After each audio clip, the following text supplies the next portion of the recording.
I 31M need to get this off my chest because it's been eating at me for weeks now. This is going to be a long post, and honestly, I'm still trying to process everything that happened. My fiancée Jennifer, 29F, and I have been together for 3 years, engaged for the last 8 months. Everything was perfect until about 2 months ago when things started feeling different. Some background: I own a chain of organic grocery stores. Started with one tiny shop in a not-so-great location 10 years ago. Everyone told me I was crazy to compete with the big supermarkets, but I had this vision of creating something different, places where people could get quality organic food without spending their whole paycheck. Those first few years were brutal. I'm talking about sleeping on a mattress in my office some nights because I couldn't afford rent and keep the store running. Dealing with suppliers who wouldn't take me seriously, equipment breaking down when I could barely afford repairs, and trying to convince customers to give this new little store a chance. But I worked my butt off. Eventually, that one store became 2, then 5, and now we've got 12 locations across 3 states. When Jennifer and I first started talking about marriage, I was totally upfront about wanting a prenup. It wasn't because I didn't trust her, it was about protecting something I literally poured my entire life into building. She seemed to get it completely. She'd say things like, "I understand how hard you worked for this, and I respect that you want to protect your business." She even told her friends I was being really fair about everything. I made sure she'd always have security no matter what happened. Set up a savings account in her name, gave her an emergency credit card for anything she needed, and made sure the prenup wasn't just about protecting me, it was fair to both of us. I never wanted her to feel trapped or like she had nothing to fall back on. I wanted her to feel safe, with or without me. But then her brother Michael at 35M moved back to town 3 months ago. That's when everything changed. Jennifer started making comments about how married couples should share everything, or sending me links to articles about couples who split everything 50-50, even their businesses. At first, I thought she was just trying to understand more about our future together. The real changes started subtly. She began coming to the store more often, not just to say hi, but to observe the operations, as she put it. She'd watch our store managers like a hawk, taking notes on her phone. One day, she even tried to give directions to our produce team about display arrangements. Our head of produce, who's been with me since day one, came to my office looking confused. "Your fiancé just told us to completely reorganize the organic section because she saw it done differently at Whole Foods." Jennifer started showing up at management meetings uninvited.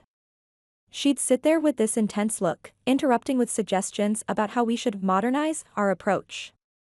These weren't just casual comments, she was literally trying to override decisions made by people with decades of experience in grocery retail. Then came the social media campaign incident. Without consulting anyone, she created new company social media accounts and started posting about upcoming changes and new management perspectives. Our marketing team was blindsided. We had to spend a whole day doing damage control because she'd announced sales that weren't approved and made promises about products we didn't even carry. Her spending habits changed dramatically too. She went from being super independent about money to putting everything on our shared card. $500 shopping trips at Nordstrom, fancy spa days, expensive workout classes. When I checked the statements, I found charges for business consulting courses and retail management seminars, all without any discussion. One Friday, she showed up at our weekly supplier meeting. Just walked right in, sat down, and started questioning our main produce supplier about his pricing structure. I watched in horror as she suggested we should explore other options with one of our most reliable partners. The supplier, who'd given me a chance when no one else would, just stared at her in disbelief. That's when I started noticing the whispers among my employees. Longtime team members were getting nervous. Our HR director pulled me aside one day. "James, people are confused about the chain of command. Jennifer told the regional managers they need to run decisions by her first." The situation with her family got complicated too. At Sunday dinners, Michael would dominate the conversation with stories about his failed marriages, always painting himself as the victim of gold-digging wives.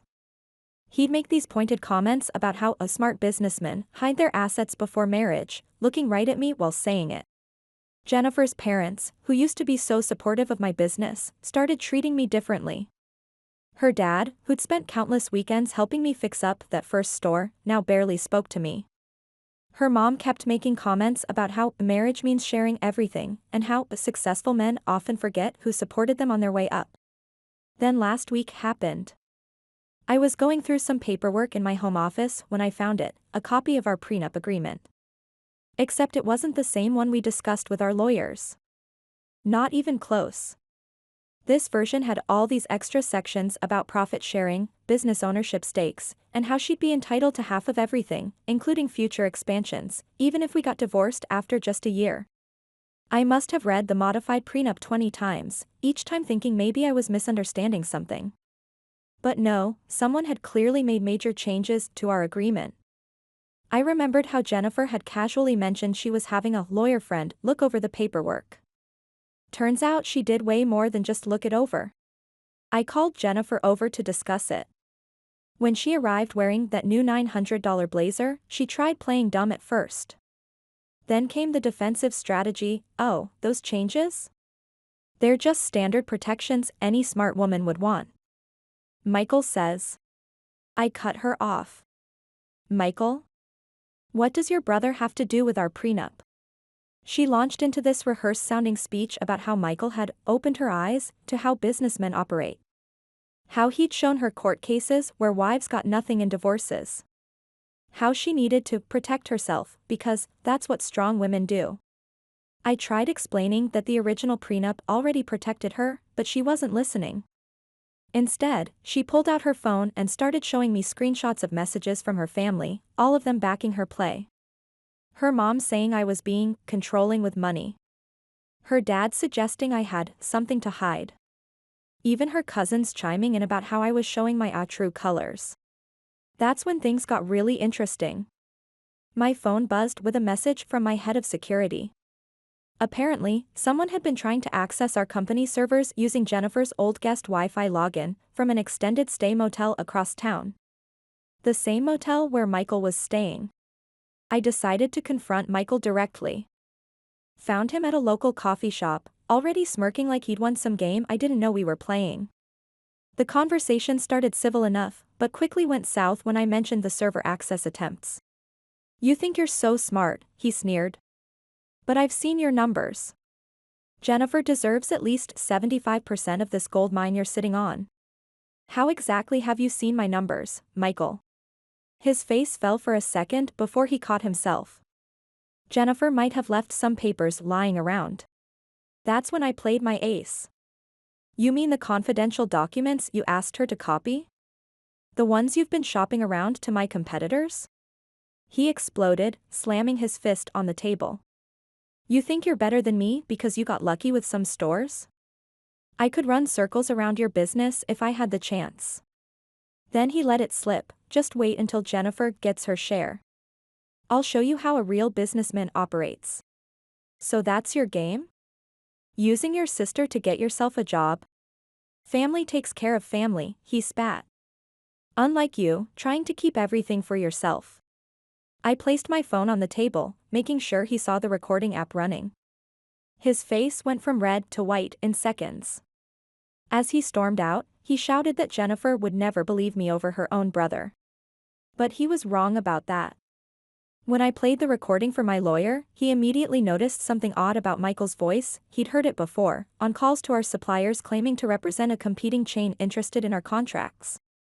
Everything unraveled quickly after that. Our IT team found evidence of multiple data breaches traced back to Michael's laptop. Jennifer had been sending him everything: financial reports, supplier contracts, expansion plans. He'd been systematically gathering intelligence on my business while manipulating his sister into position for a takeover.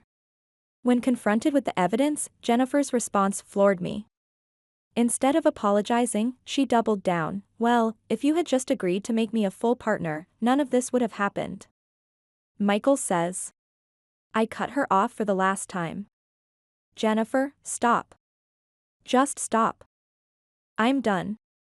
The look on her face when my lawyer served her with papers ending our engagement, that's when reality finally seemed to hit her. She started crying, saying she'd made a mistake, that she'd cut Michael off, that we could go back to the original prenup. But there was no going back. The trust was shattered. My lawyer is handling everything now, including criminal charges against Michael for corporate espionage. Turns out he'd been shopping our confidential information to at least 3 competing chains. The engagement ring has been returned through legal action. Jennifer's still trying to contact me, alternating between begging for another chance and threatening to expose me as abusive. Her family's divided now, some have apologized after seeing the evidence, others are still believing Michael's version of events. I've upgraded all our security systems, changed every password, and implemented new data protection protocols. My employees have been incredibly supportive through all this, especially those who had their doubts about Jennifer's sudden interest in running the business. The whole thing taught me that sometimes people aren't changing into someone else, they're just revealing who they really were all along.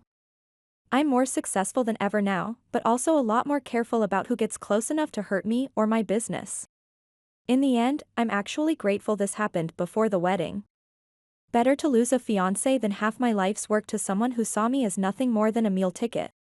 Update 1. First, thank you all for your support and advice. Many of you asked about the legal proceedings and business impact, so here's what's happened since then. The corporate espionage case against Michael has taken an unexpected turn. During the discovery process, my legal team found evidence that he's done this before. 3 other businesses in different states have similar cases pending against him, all involving him manipulating family members to gain access to company information. The prosecutors are now looking to combine these cases. Michael's method seems to be pretty consistent. He finds successful business owners through their family connections, uses their relatives to gather insider information, then tries to either extort them or sell the information to competitors. Turns out I wasn't the first target, just the one who caught him. The investigators discovered a network of fake consulting companies he'd set up. He was using these to approach our competitors with business intelligence services. One competitor actually came forward to help us. They had emails from Michael offering to sell them our expansion plans and supplier contracts. Jennifer's role in all this has become more complicated. My lawyer found bank transfers showing Michael was giving her kickbacks from his consulting work. She claims she thought it was just him being generous, but the timing of the transfers matches exactly with when she'd sent him sensitive documents. The business impact has been significant, but not in the way Michael probably hoped. After word got out about the attempted corporate espionage, our customers have been incredibly supportive. Many actually increased their shopping with us, saying they want to support an honest local business. Our sales are up 15% across all locations. My management team has been amazing through all this. They've implemented new security protocols that they've been wanting to try for a while. Every employee now has cybersecurity training, and we've completely revamped our information sharing systems. In a weird way, this whole mess made us stronger as a company. The family drama has gotten intense. Jennifer's younger sister Abigail, 24F, came forward with screenshots of group chat messages where Michael was coaching Jennifer on how to play the victim if I ever confronted her about the documents. He actually wrote out scripts for her to follow, including specific phrases to use that would look good in court later. But here's the craziest part. Yesterday, one of Michael's ex-wives reached out to me. Let's call her Lisa. She saw my original post, apparently it got shared in some Facebook groups, and recognized the pattern immediately.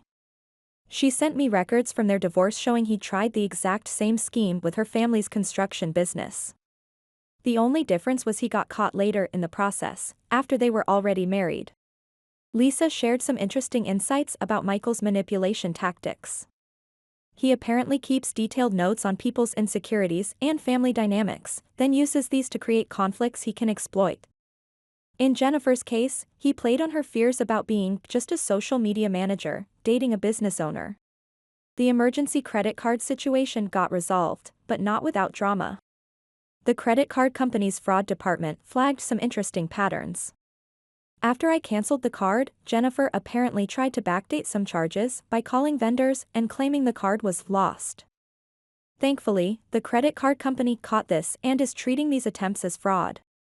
Some of Jennifer's family members have started reaching out to apologize. Her aunt, the one Michael borrowed money from, organized a family meeting where she shared her own experiences with his manipulation.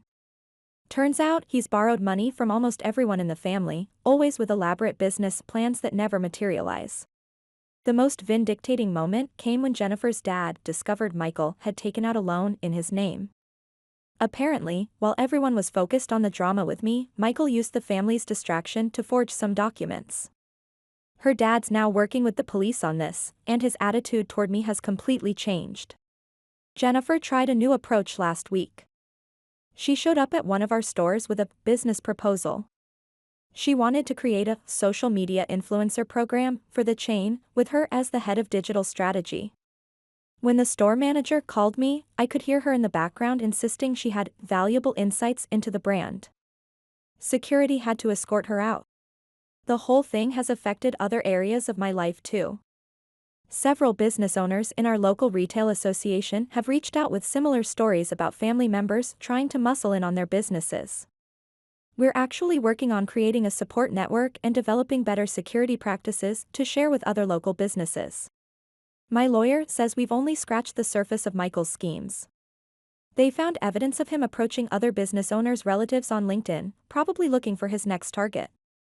The FBI is now involved because some of his activities crossed state lines. As for Jennifer, her last attempt at reconciliation was sending a detailed business plan for how she could help run the company. It included a proposed org chart with her as co-CEO and Michael as Chief Strategy Officer. When my lawyer returned it unopened, she posted a long rant on LinkedIn about family businesses that fear strong women leaders. The silver lining in all this is how it's brought my actual team closer together. We had a company-wide meeting where I was completely transparent about what happened. The employees appreciated the honesty, and many shared their own stories about Jennifer's behavior that they'd been afraid to mention before. Looking back, there were so many red flags I ignored. But sometimes you only see these things clearly in hindsight. At least now I know why Jennifer suddenly became so interested in our supplier meetings and inventory systems. It wasn't about learning the business, it was about gathering intelligence for Michael. I'll update again if anything significant happens with the legal proceedings. For now, I'm focused on strengthening my business and being grateful that I discovered all this before the wedding. Sometimes what feels like your worst day turns out to be the universe doing you a favor. Update 2. Remember how we discovered Michael had done this before? Well, the FBI's investigation revealed a lot more victims than we initially thought. They've identified at least 12 different businesses across 5 states that Michael targeted using similar tactics. His pattern was always the same: find successful family-owned businesses, manipulate relatives, then either extort the owners or sell their information. The most shocking discovery was a detailed playbook they found on his laptop. He had actual scripts for manipulating family members, including specific phrases to use and psychological triggers to exploit. There were spreadsheets tracking which tactics worked best with different personality types. He'd basically turned family manipulation into a science. 2 other engaged couples came forward with stories eerily similar to mine. In both cases, Michael had connected with them through business networking events, then gradually worked his way into their families. One business owner nearly lost his restaurant chain to this scheme. The investigators found something really disturbing in Michael's email drafts. He was already planning his next targets. He had dossiers on 3 other business owners in our area, complete with detailed information about their family members' vulnerabilities. One file was titled Future Acquisitions 2025. Jennifer's finally showing real remorse, but not because of what she did to me. The FBI showed her evidence that Michael was planning to cut her out once he got control of company shares. He had a draft agreement ready to force her to sign over her rights to him once everything was final. Her family's dealing with their own fallout. Turns out Michael had taken out loans in several family members' names. The total amount of debt he created is still being calculated, but it's already over $200,000. They're working with fraud investigators now. As for my business, we've actually grown stronger from this. Our new security measures have attracted attention from other retail chains, and we're now consulting with them on preventing similar situations. Sometimes good things come from bad situations. The district attorney is pursuing maximum charges given the interstate nature of Michael's schemes. They're looking at potential sentences of 15 to 20 years when combining all the cases. His previous failed businesses are being reinvestigated as possible fraud schemes too. I've been asked to speak at a business conference about preventing corporate espionage through family connections. Apparently, this type of situation is more common than people think, especially with family-owned businesses.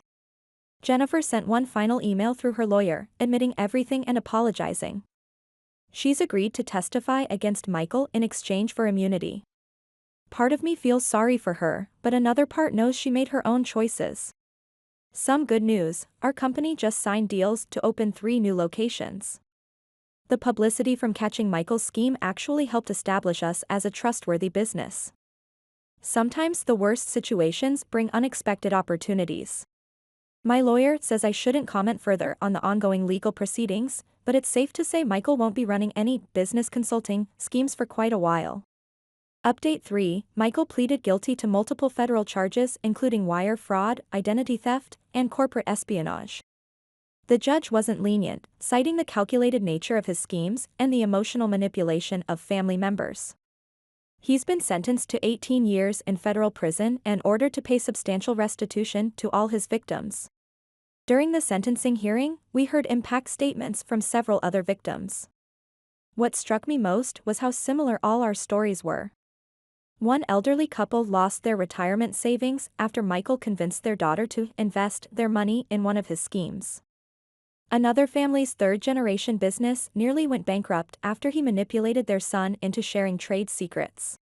The prosecutor revealed something interesting about Michael's background.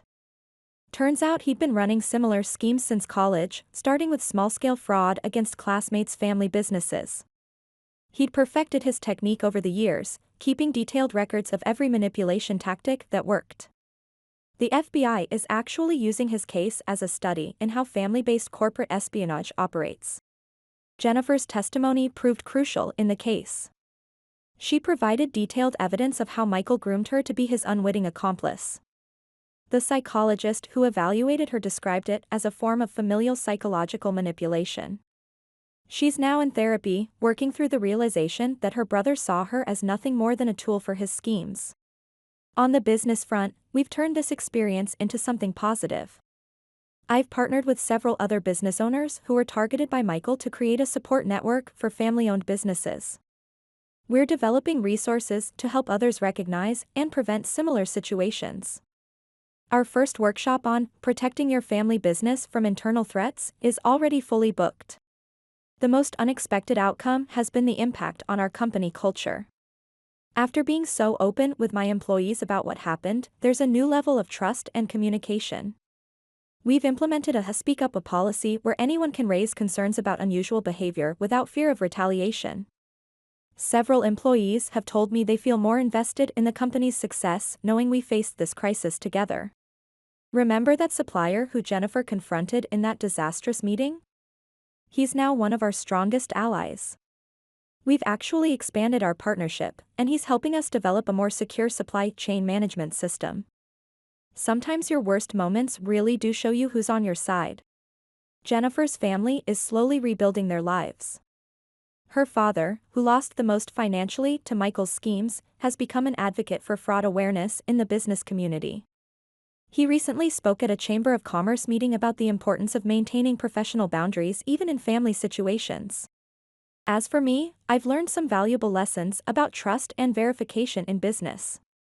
We still have our core values of being a family-friendly company, but we've balanced that with robust security measures and clear professional boundaries. Our new employee handbook actually includes a section on handling family conflicts of interest. The engagement ring money was used to set up a small fund for fraud prevention education in family businesses. It feels right that something meant to symbolize trust is now helping others protect themselves from betrayal. Looking ahead, I'm focused on expanding our business the right way, through hard work and honest dealings. We're opening our 13th location next month, and this time I know everyone involved has been thoroughly vetted. To those who might find themselves in a similar situation, trust your instincts. If something feels wrong in your business relationships, especially with family involved, don't ignore those feelings.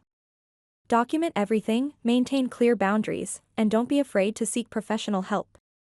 This will be my last update on this situation. Life goes on, businesses grow, and sometimes the hardest lessons make you stronger.